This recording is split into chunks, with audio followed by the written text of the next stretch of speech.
Hello friends, ఎక్కడ నుండి start చేయాలో ఎలా స్టార్ట్ చేయాలో కూడా ఏమాత్రం కూడా అర్థం కావట్లేదు. ఇవాళ 100కి 100% ఎస్ఆర్హెచ్ ఓడిపోద్ది అని చెప్పి నేను అయితే అనుకున్నాను. కమ్యూనిటీ పోస్ట్ కూడా పెట్టాను, కింద చాలా మంది తిట్టారు కూడా. ఎందుకంటే నేను జస్ట్ గెస్సింగే చెప్పాను అనమాట. ఇప్పుడు కేకేఆర్లో మంచి బ్యాటింగ్ లైనప్ ఉందన్నమాట. ఒకడు పోతే ఒకడు ఉన్నాడు, సాల్ట్ పోయింది కదా అని చెప్పి మన వాళ్ళు ఇంకా ఎస్ఆర్హెచ్ గెలుతుంది అనుకున్నారు.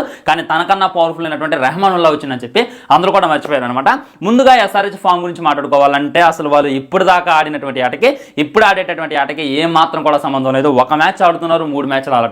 ఆ 3 మ్యాచ్లు కూడా ఏదో 1-2 తేడాతో కాదు, చిత్తుగా ఓడిపోతున్నారు. ఈ విధమైనటువంటి పర్ఫార్మెన్స్ కనబరిస్తే నెక్స్ట్ ఒక ఛాన్స్ ఉంది. ఓకే, పాయింట్ టేబుల్లో సెకండ్ ఉంది కాబట్టి ఖచ్చితంగా ఒక ఛాన్స్ ఉంది. కానీ ఆ ఛాన్స్ కూడా వీళ్ళు కోల్పోతారేమో అనేటటువంటి ఫీలింగ్ అయితే కలిగింది భయ్యా. మరీ అసలు 13 ఓవర్కే ఆట అయిపోవడం ఏందో, వీళ్ళు 159 కొట్టడేందో, ఆ రాహుల్ త్రిపాఠి అనవసరమైనటువంటి రన్ తీసి అవుట్ అవడేందో ఏమాత్రం కూడా అర్థం కాలేదు. మొట్టమొదట అయితే ఎస్ఆర్హెచ్ దిగడం జరిగింది. ఇక తన బ్యాటింగ్ లైనప్ గురించి మాట్లాడుకోవాలంటే హెడ్డో ఒకటే గుడ్డు. మనోడు ఒక మ్యాచ్ ఆడితే మినిమం 3-4 మ్యాచ్లు అడ్డు అది ప్రూవ్ చేసి చూపిస్తున్నాను అనమాట. 2 బాల్ ఫేస్ చేసిండు, 0కి అయితే అవుట్ వెళ్ళిపోయిండు. పాపం రాహుల్ త్రిపాఠిని చాలా మంది ట్రోల్ చేస్తారనమాట, కాళ్ళు లూగుతుంది ఇది అని. తనే నిన్న మంచి నాక్ అయితే ఆడడం జరిగింది. నితీష్ కుమార్ రెడ్డి కూడా బాగానే ఆడిండు. ఇంకా క్లాసెన్ కూడా తన అద్భుతమైనటువంటి ఆట అయితే కనబరిచేటటువంటి ప్రయత్నం చేసిండు, కానీ పెగలేదని చెప్పుకోవచ్చు. టోటల్గా అయితే వీళ్ళు 159 కొట్టారు. ఇంకా ఆ తర్వాత కేకేఆర్ దిగింది. అది చూసుకున్నట్లయితే ప్యూర్ బౌలింగ్ పిచ్.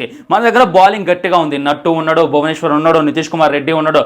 ఇవాళ ఎప్పు లేనట్టు దాదాపు 7 బౌలర్లు అయితే వాడడం జరిగింది అనమాట. ఇంకా వచ్చినట్టు బాధించుకోవడం సరిపోయింది. ఇంకా లాస్ట్కి అయితే హెడ్గా బౌలింగ్ అయితే ఇంకా తనైతే 36 కొట్టడం జరిగింది. మనం ఇచ్చినటువంటి ఎలివేషన్లకి ఇలా ఎస్ఆర్హెచ్ ఆడినటువంటి ఆటకి ఏమాత్రం కూడా సంబంధం లేదు. ముందు హర్షిత్ రాణా మన మయాంక్ యాదవ్కి ఫ్లయింగ్ కిస్ ఇచ్చాడని చెప్పి ఆ రోజు నువ్వు మిస్ అయ్యా అబ్బాయి, ఈసారి అస్సలు మిస్ అయ్యో, నిన్నైతే చిత్తు కొడతామని చెప్పి మనోళ్ళు బేవచ్చమైనటువంటి ఎలివేషన్లు ఇచ్చాడు. ఇవాళ కూడా మనోడు అదే రకమైనటువంటి పొగను చూపించిండు. తను టోటల్గా 4 ఓవర్లో కనీసం 30 కూడా కొట్టలేకపోయిండు. అది కాక తను ఒక వికెట్ కూడా తీసుకోవడం జరిగింది. అంత కాన్ఫిడెంట్ అయినటువంటి బౌలర్ని నేనైతే ఇంత మటుకు చూడలేదు. నాకైతే చాలా ఆశ్చర్యంగా అనిపించింది అబ్బా. ఓకే, మరి ఇప్పుడు ఏం జరిగింది, ప్రాసెస్ ఏంటి అనేటటువంటిది మీ అందరికీ తెలుసు. ఒకసారి గుర్తు చేసేటటువంటి ప్రయత్నం చేస్తా. రేపు ఆర్సీబీ వర్సెస్ ఆర్ఆర్ మ్యాచ్ ఉంటుంది. రేపు ఎవరైతే గెలుస్తారో మళ్ళీ వాళ్ళు ఎస్ఆర్హెచ్తో పోరాడతారు. ఒకవేళ ఆర్ఆర్ గెలిచిన ఆల్రెడీ ఎస్ఆర్హెచ్కి స్టోక్ ఇచ్చినటువంటి టీమే అది.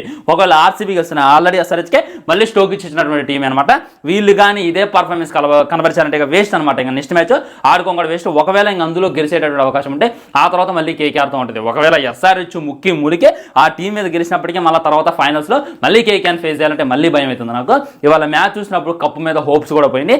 ఏందబ్బా కమిన్స్, వరల్డ్ కప్ తెచ్చినోడివి ఆఫ్టర్ ఐపీఎల్ కప్ కోసం ఎందుకు ఇంతలా కష్టపడదామని చెప్పి అందరూ మేము చేస్తున్నారు. కానీ వరల్డ్ కప్ తెచ్చినంత ఈజీ కాదు ఐపీఎల్ కప్ రావడం. 16 సంవత్సరాల నుండి మింగించుకుంటుంటేనే కప్పు లేదు ఎక్కడ.